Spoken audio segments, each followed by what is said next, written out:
السلام عليكم ورحمة الله وبركاته. دمان بومد الصوماليات مالين ونكسن حرم ونكسن ميل البوع جوجان وعكسو دواتن برامج gaar oo ka eegi doona maalmaha xorriyadda gaar ahaan 26 Juun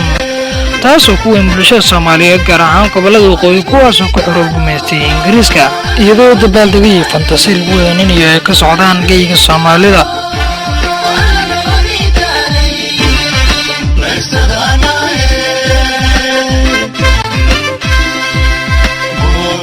waxaana xusid mudan in xornimada aan waqtigan ku naaloonayna u soo dagaalameen halgamayaal waaweyn oo ka mid ahaa Sayid Maxamed Cabdulla Xasan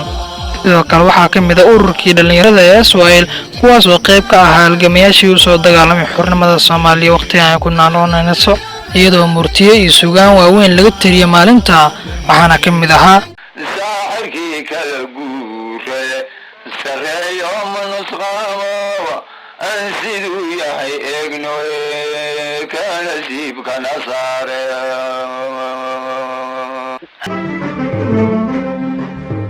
والحيوب لباتنكي لبادا قيسود مدلدنات والحيوب لباتنكي لبادا قيسود مدلدنات lurtii gumaysiga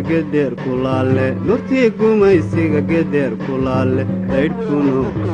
haddaba daawade ka qayb qaado xuska maalinta 26 Juun lana wadaag asxaabtaada muuqaalkan xiisaha badan haddii aad halkan ku cusub tahana subscribe dheggan balaalkana ku dar si aad u noqoto daawadeen ugu horeeya mahadsanid maalin wanaagsan xurmo wanaagsan